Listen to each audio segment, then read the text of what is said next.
You know what the most dangerous thing in America is, right? Nigga with a library card.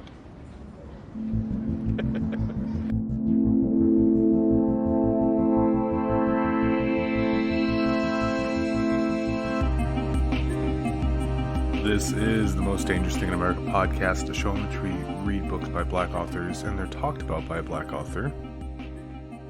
And you can listen if you are black or not black, that is okay. This week on the show, we are discussing Vincent Woodard's The Delectable Negro. This is the second chapter we're going to do today, so we're going to switch it up a little bit. Usually I do 2 chapters at a time, but I recently discovered that I don't need to. And also, this book is full of stuff, so I want to take my time. But mainly the reason is because, doing chapters 2 and 3 together, especially chapter 3, which is about Frederick Douglass and required some extra reading, I just know that podcast is going to run long, like 45 minutes just on that part. And then if you add chapter 2 in, we're talking like a 60-minute podcast. And I always want these podcasts to be around 30 minutes. So this is chapter 2 we're going to do right now. And then chapter 3, I will release at the same time. And then next week, I'm pretty sure I'll just do chapter 4 standalone. Unless I read chapter 4 and it becomes clear that it's very simple and easy and you can breeze right through it. It's probably not the case. So chapters 2 and 3 this week in separate podcasts at the same time, simultaneously turning the key and launching those. And then next week, chapter 4. And last week, I know I said that I would have chapter 2 and 3 ready last week, but I lied. So there you go. But so this week, you're getting the double dip.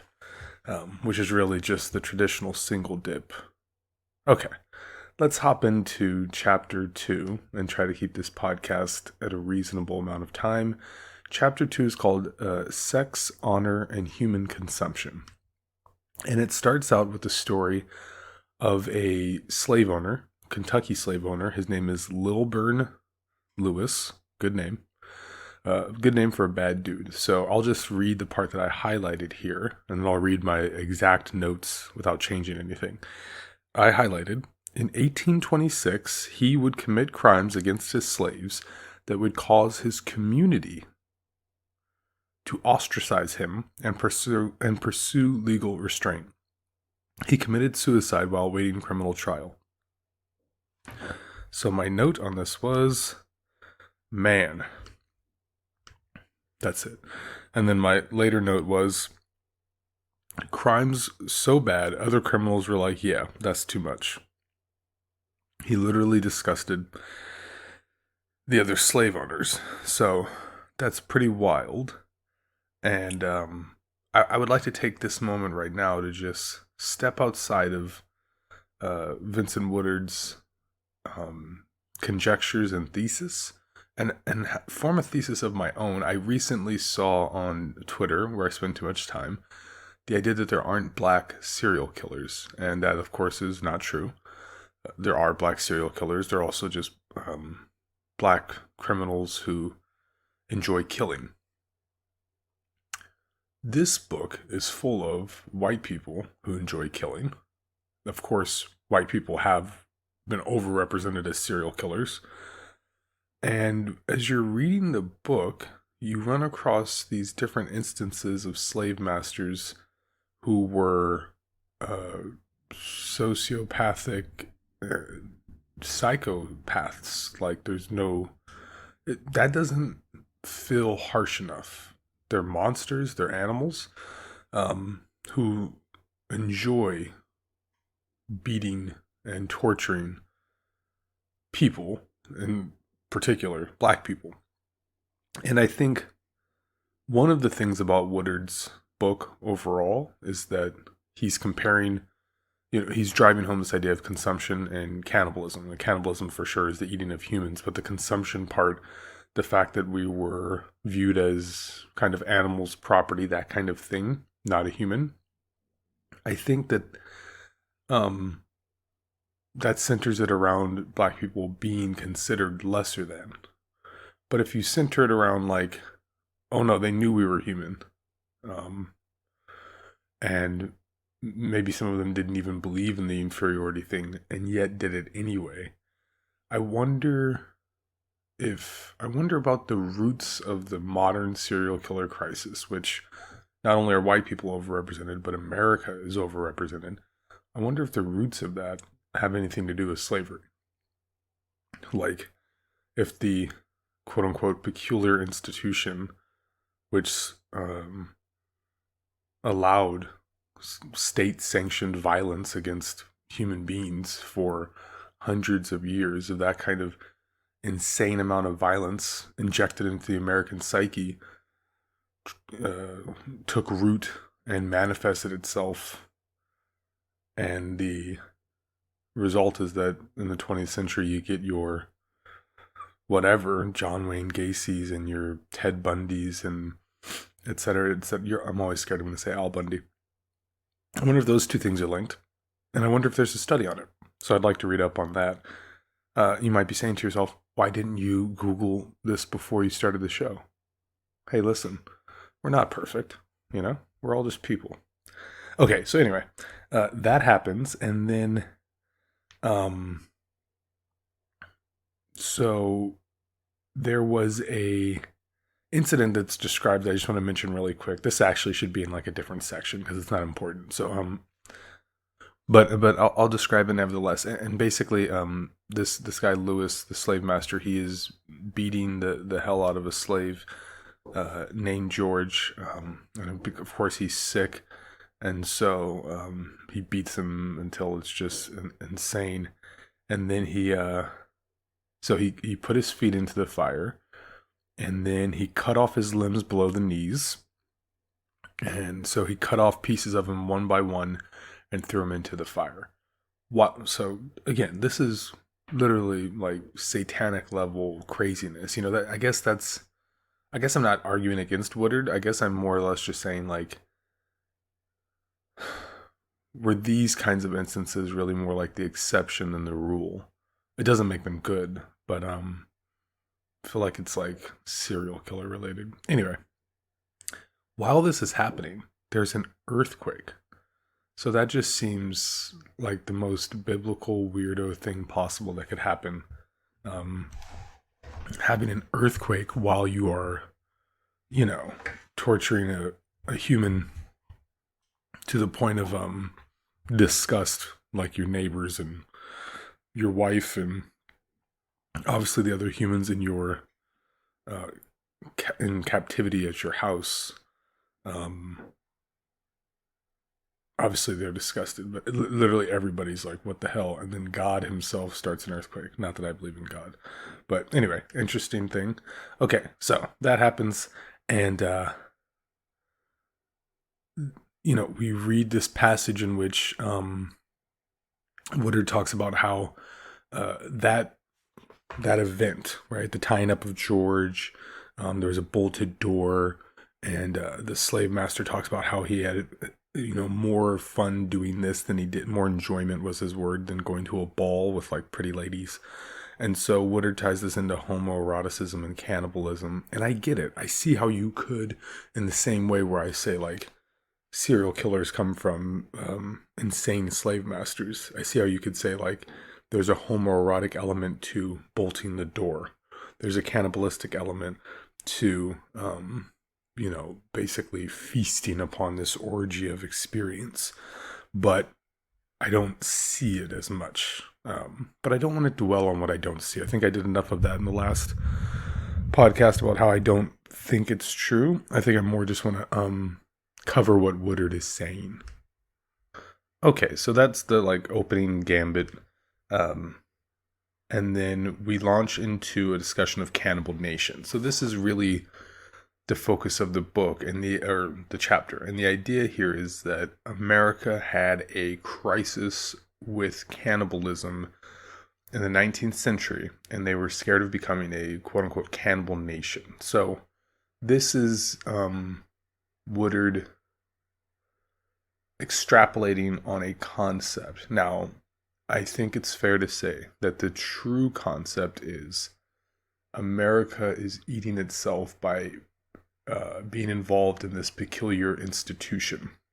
I think that that's its crisis. A similar but different crisis was put forward by the history professor Christopher Lasch, who talked about consumerism eating the country, or the country eating itself, or the meaning of modern American life. I think here that's the same thing. I don't, it's not literal. I do think that Woodard is aware of that, but he's blending the real and the metaphor, which I just think is a bad technique. I think that if he kept the real in one bucket, like the real literal cannibalism, and then he kept the metaphorical cannibalism in another bucket, it would be good. But he doesn't do that. Instead, he chooses to, and he laid this out in the introduction, he chooses to use these words synonymously, words like consumption and cannibalism, and he chooses to use, how they're represented synonymously. So, like, consumption could represent rampant consumer behavior, which spurs on economic activities like slavery. Or, he might talk about cannibalism, which has nothing to do with the economics of, he would tangle it all together, right? It has to do with the economics of slavery, and it's the other part of slavery, which is just the, if it wasn't bad enough to have a human in captivity, then to also beat and torture them. That would be the cannibalistic part. But so anyway, in this brief section, he brings up Horace Mann, who gives a speech to Congress about cannibalism. He doesn't literally say cannibalism. And then from there, Woodard goes on to quote many sources which use cannibalism as a metaphor. And yeah, probably the strongest argument here is in this section is he discusses the obfuscation of Europeans' cannibalistic roots. And in general, I think this is a masterful thing that the Europeans have done. They're very good at this. One thing, so just as an example of how Europe's good at obfuscating its past, the best example is the fact that, when we talk about colonialism or soft or hard power, military interventions, all of that, it's always about America. And it is true that America has been the leader of that in the last several decades. But the modern world doesn't look anything like what it looks like if it wasn't for European colonialism, period. You can't even put America into that conversation because America was colonized. Europe frequently escapes the charges, and you mostly get people talking about how, George Bush invaded Iraq without talking about how it came to be that Iraq was formed, and things like that. And it would seem trivial, like, oh, you're trying to pass the buck. And maybe a little bit of that is true. But it's also true that these things didn't happen in like the 16th century or something. These are modern carve-ups, modern decolonization movements that carve ups of land into sometimes arbitrary countries most of the time. These are modern things that happen and were carried out by European powers. And then a few decades later, look what happens. Same thing with World War I and World War II, which are called world wars. And, really what they are is wars between European powers, mostly on the European continent until the Pacific Theater in World War II. And that's the world. But really, it's a European Civil War, an idea that I'm stealing from the Italian philosopher, whose name slips my mind at the moment. Anyway, in a similar fashion, Europe's cannibalistic roots are obfuscated And Woodard points this out. They were also just, and I guess this does tie into the Civil War thing, tribes at war doing weirdo stuff to each other and maybe eating each other, maybe having a little snack. It's okay to joke about Europeans eating each other. That's okay. So I'm taking the time for a little levity now, because when we talk about Europeans eating blacks, that is not funny. And I'm being serious. I'm not doing this as like a double standard thing. Like, you know what else? If two African countries are at war, well, it wouldn't be countries back in the day, but like, you know, before the imposition of Europeans into the history of Africa, if two African tribes or two African regions went to war, and then they felt like, we're gonna eat that fucking tribe over there, that's funny. If two Saxon tribes go to war, and they're like, yo, we're gonna, or they fight the Normans or whatever, and they're like, yo, we're gonna eat those French bastards, but then they end up getting eaten. That's funny to me. Okay, anyway. So, all right, so that's that's that section. And then from there we hop into what I've written down as, I can't imagine that this is the actual title of the section, but I wrote down Eating Blacks at Sea. And here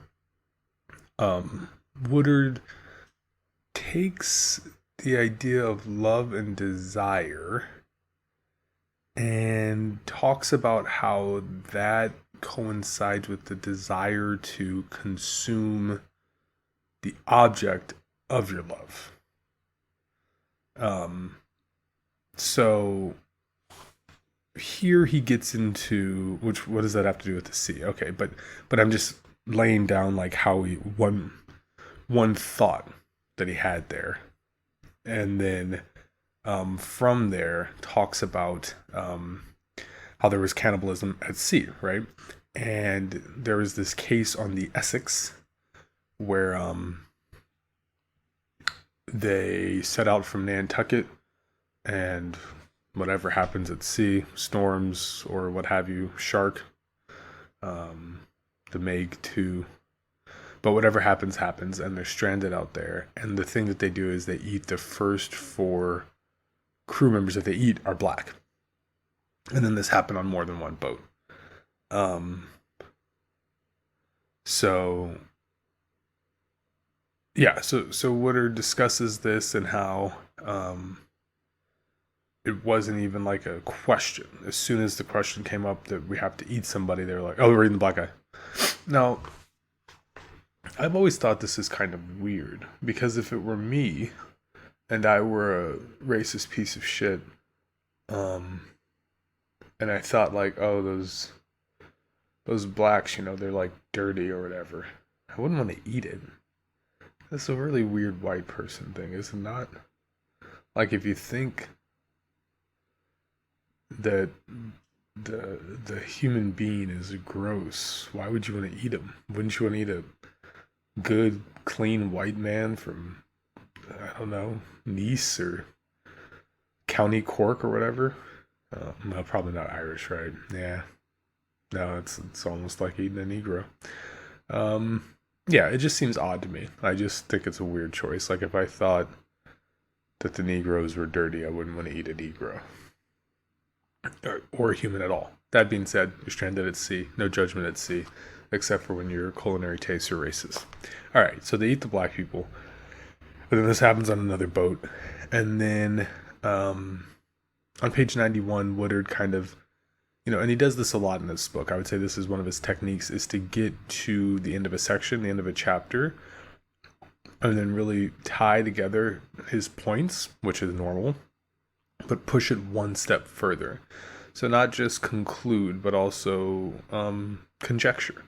And so here's his conclusion-jecture. Conjectusion. No. Okay, here it is. Again, for anybody reading at home, this is on page 76. Again, it should cause us to wonder, how many other blacks did whites consume at sea And how thoroughly have white Americans, and perhaps other groups of American citizens, repressed this social reality? Now, earlier I said that Europeans had done a good job of repressing cannibalism in their countries, and that's true. And what I mean is that it obviously did occur at some point because we have records of it. We even have like famous things like the blood libel. While that didn't happen with the way it was said back, I'm talking about the one where England said that Jewish people were like sucking the blood of babies or something like that for a ritual. That didn't happen, and that it wasn't Jews, but somebody was eating something, right? You don't just have all these stories of vampires and this and that. Sure, they could have been metaphors, but that seems a lot more likely that was inspired by something rather than what Woodard's doing here, which is like, oh, there's a whole seedy underbelly of cannibals that's not really alluded to in the literature. It is if you're really looking for it, whereas there's like overt reference and in some European texts, things like vampires and stuff like that. There's also just records of people eating people too. So even besides just the literature. Okay, but so Woodard says that and says, you know, how many people have just been eating people throughout time, basically in America, and I just find that hard to believe. That's been going on all that much. I think it would have been weird then as it is now, probably in like the serial killer type way weird. I assume if you're in like 1780 and your neighbors down the road are known for eating humans, that you would think they're weird. Also, they would die, right? Isn't it like super unhealthy? I assume it's like eating horse meat, you know? So, I don't know. I don't know how prevalent it possibly could have been. Okay, so then after that, Woodard does some word investigation. So he talks about seasoning. And we can think of seasoning as breaking. Let me have a sip of coffee. As the breaking of a slave, like the breaking of a horse. That's what he's talking about with seasoning. Obviously, the double entendre. Never took French, don't yell at me. The double entendre is that the seasoning is what you do to food. Why was that slipping my mind? Like I couldn't. That must have been my half white side. Haha. Anyway, that's what Woodard is referring to, and then he says on page 93, he quotes a slave who had been quoted earlier in the text. And so he says, whites who enacted such heinous acts satiated cravings. Note Woodard's use of the word. Obviously not an accident. They took pleasure and delight in Negroes thusly treated, like Master Tom, who, quote, just about had to beat somebody every day to satisfy his craving. Again, I'll just point out quickly that I think that is more... that's more, you know, of an outlier and a weird thing than anything else. Than like a trending pattern of behavior, you know. But so Woodard goes on to recount a story of a slave named Smith who his owner likes to beat him when he's naked, and I will say that part does feel sexual. It It does. So it's not like everything Woodard says in this is like, oh, that's baseless. I think he mixes metaphor, and I think he conjectures a bit, and I think he's trying to push the metaphor on us. That being said, there's evidence of homoeroticism for sure, cannibalism for sure. We've already uncovered some, or Woodard's uncovered it for us. And this is a case where you're reading it going like, oh yeah, that's weird and sexual. And it's like a third thing. I mean, it's called homoeroticism here because it's a man doing it to a man. But this isn't like normal, quote unquote, normal sexual behavior for anybody, heterosexual, homosexual, or otherwise. I don't know what this is. So, yeah, I mean, I'll just read the passage. He says, at this point in the narrative, we are given to understand that the challenge, the command to strip and wait, and the anticipation that ensues. So he tells the slave to strip and wait. I mean, that, that's sexual enough, right? Like, and normal sexual, right? You could see some dominatrix shit, or maybe in your own regular sexual life. Let's not get crazy, We all like a little bit of different stuff.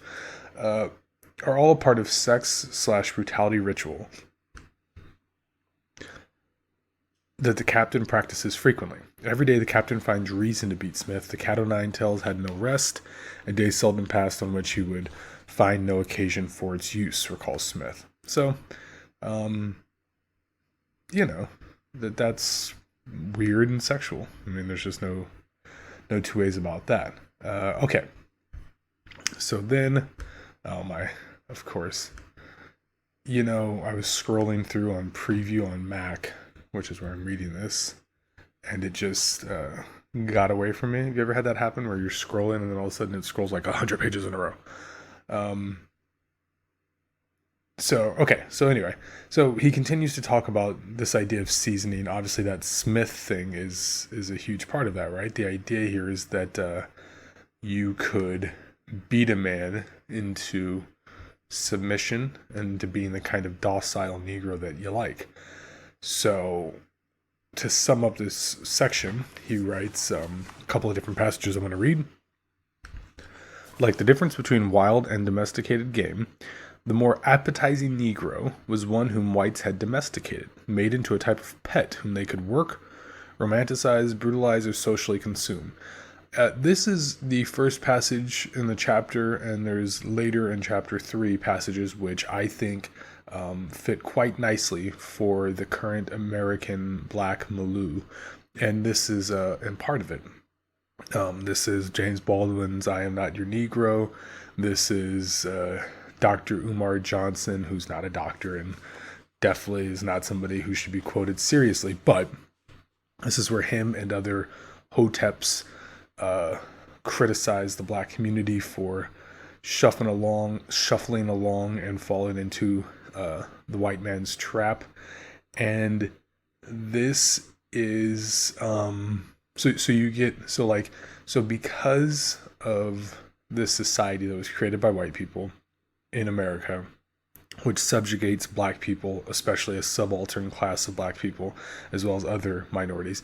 Because of that, you have black people who reject it and choose, bad things, negative things, right? You have black people who reject it, but tacitly agree to participate in it. So let's talk about that first stream. You reject it and you go into like a life of criminality. Okay, that's fine.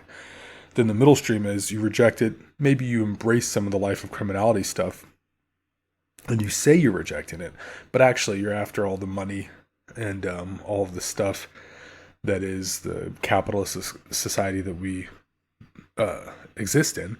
And oftentimes the way that you get that money is by performing in the black pantomime that was created by the white man. You have been seasoned, right? Now I'm not trying to sound too much like a hotep, but a broken clock can be right twice a day. Not everybody who's selling you bean pies is lying. So there's definitely the Negro shuffle that was taught, and some of us shuffle along to it. And I think Woodard kind of, I actually don't know after reading this chapter and chapter 3 if he was trying to make these points about the larger society that we live in, but, and that persists to this day, but this very much persists until this day. And then you have a fourth stream, and this is the one that doesn't even get involved in the other streams. So, and let me say, we also have like a fifth stream and a sixth stream too, right? But just talking about some different types here, right? So I talked about rejection of this ideal and doing criminal acts, rejection of this ideal, but actually not rejecting it, embracing the role that's been defined, right? Then hoteps, which are their own thing. Then you have like me and tons of other black people just like, rejected it, but also this is the world we live in. So rejected the shuffle aspect of it, the Negro costume that they try to put on us, but embraced capitalism for more or less, and we can lie about it if we want, but we have. And then you have but trying to do the right thing, right? Aware of what's going on. And then you just have like the meme says, sick Negro. This is a sick Negro. And so here we have a guy who's got Stockholm Syndrome. He's a slave, and he says, and this is from that, you can go on to the archives and hear the slaves who were recorded. This is one of them. I knows all about slavery and the war. I was right there on the spot when it all happened. I wish to goodness I was back there now. Not in the war, but in slavery times. I do members hearing about slaves on other places getting whipped sometimes. I guess niggas like that wish they was free. But I didn't want to leave my white folks ever. Right? Now, if that's not Stockholm Syndrome, I don't know what is. But so anyway, I felt like this was the strongest part of the chapter up till now. I thought that there was actual evidence here in this section. And I also thought that this passage here, by the way, that slave his name was Jim Allen, and he was speaking to the WPA. That's what I was thinking of. Anyway, I thought this section tied it together better than all of his other sections. And I thought the conjecture here makes sense. Seasoning a Negro to be exactly the flavor of Negro that they want him to be is something that happens to this day. Deontay Wilder. Okay. The last section here is probably the best section of this entire chapter. It's about Nat Turner. If you don't know who Nat Turner is, you probably are not actually reading this book right now, so I'm not going to explain it. He led a slave revolt. I assume you know who Nat Turner is if you're reading this book. Let me just go ahead and I'm going to read a bunch of passages here that I found interesting. But so very quickly, Nat Turner, slave revolt, it failed. He was betrayed by probably Negroes like Jim Allen. And then the most important and interesting thing, salient thing for this book is that Nat Turner was boiled down into like a grease and then like eaten by white people. Now this is a folk myth maybe, but it sounds reasonable to me. Especially when you know about the white folks getting together in their Sunday best up into the 20th century, carving up a black person, setting him on fire, and taking home pieces of his body as trophies. It's not too far-fetched to think a bunch of toothless, ignorant, backwater yokels were doing the same thing in the 19th century. Anyway, on page 89, different on my PDF, but on page 89, we begin the section called A Taste of Nat Turner. And I just wanted to point this out up top. Woodard writes, as a result of the controversial nature of Turner's memory and legacy in his hometown of Southampton, Virginia, there exists to this day no memorial.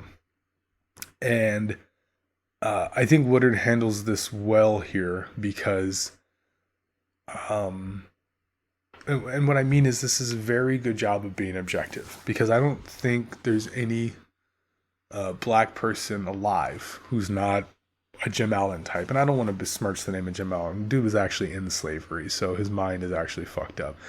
The people who are doing the kind of shit now where they're carrying water for racist white folks, they don't have an excuse. So, but I also don't want to name them. But anyway, you know who I'm talking about. Most black people would not say there's anything controversial about Nat Turner. You killed people to free yourself from slavery. Done. I even think most, like a good portion of, quote unquote racist white people, and I'm saying quote unquote because some people just vote for who they vote for without thinking. Let's say less overt racist white people, I think even then they would be like, some of them would be like, oh, I'm in slavery and I gotta break free, slave rebellion, no problem.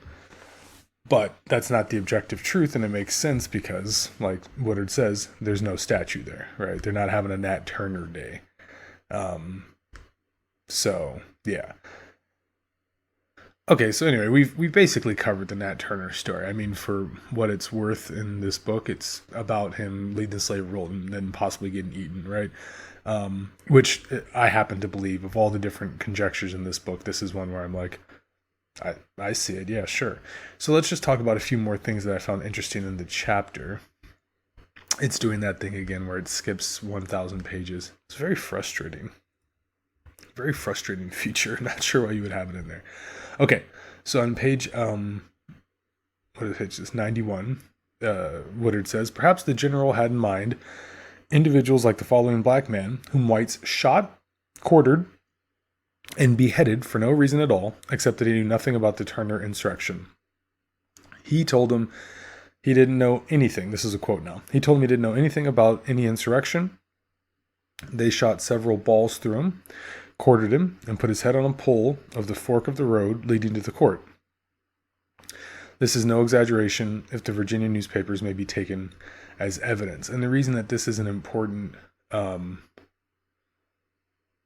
section is because on the previous page, we have this. Throughout this affair, he noted, the most appalling accounts have been given of the conduct of Negroes. The most inhuman butcheries the minds can conceive of. Men, women, and infants, their heads chopped off. Does that sound familiar? I won't even finish the passage. Their heads chopped off. You just did that. This is the same thing that happens with the Native Americans. Whatever that awful book was that is written about the history of the Apaches in Texas is written by a popular historian, and it's about the historical figure who's in The Searchers, played by John Wayne. Whatever that horrible book is, you can look it up. It's the same thing where they're like, oh, these Indians are raping and murdering these white women, and it's just awful.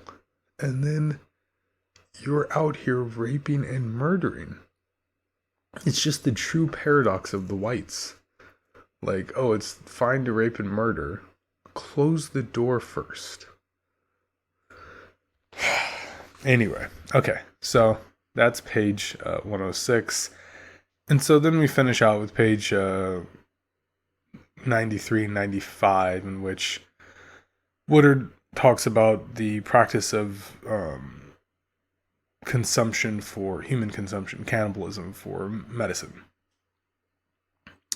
and how there's no text recording it. And then the same thing with the Nat Turner myth about his body being eaten.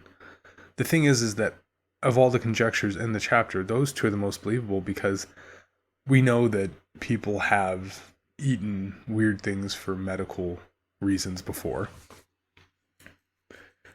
And we know that people have cut parts off of black people. So we know both of those things to be true. To me, it's not a conjecture to say this was happening at that time. So for that conjecture, I'm fine. I totally believe Nat Turner was boiled down and then treated that way. That makes sense to me. Other conjectures may make less sense to me, but that one makes sense to me. And I don't really think it's all that controversial. So, yeah. So, overall, Chapter 2, just a quick recap. I thought the idea of America becoming a cannibal nation is a metaphor. I thought the slave ships thing, or not the slave ships, the pirate ships where they were eating black people at sea, obviously that definitely happened. I don't know about extrapolating it out on a grand scale, on a large scale. I thought the seasoning section was strong, and it echoes into the modern day. And then I thought the Nat Turner affair, I did not know about the consumption part. I knew about all the other parts. I didn't know about the consumption part. I thought that was interesting, but more or less I feel like any of the eating, the actual literal cannibalism in this chapter and Chapter 1 and Chapter 3, which I'll get to later, is an outlier. And such an outlier that I think it actually inspired, outlier activity to this day, like serial killers. Again, I have no academic proof of that, but it just seems like an interesting angle that I would like to explore. All right, let's end it there. Chapter 2 took 40 minutes. Glad that we split this podcast up. There was no way we're going to do chapters 2 and 3 in under an hour. So, that's chapter 2. Chapter 3 will be available right on its heels. And yeah. So, so chapter 3 will be available right away. I was going to announce chapter 4. Chapter 5 doesn't need to, right? If you listen to chapter 3, you know about chapter 4. You know about chapter 5. All right. Please subscribe to the podcast on iTunes, Apple Podcasts, Spotify, Pocket Casts. Check out the show notes for a link to a book I wrote called Playing in the Sand. A comedian goes out and starts a cult, as comedians do. The music is by TheKeepRunning, so check him out in the show notes. Also subscribe on YouTube. If you don't want to listen, you can kind of watch, but actually it's just a black screen. And then keep an eye out for TikTok. I'm gonna make some TikToks about books, so that'll be up there too, and all that's in the show notes. Okay, that's gonna do it. Until next time, stay safe, stay black, and keep reading. This time enough at last. That's not fair. That's not fair at all. There was time now. There was all the time I needed. That's not fair. That's not fair.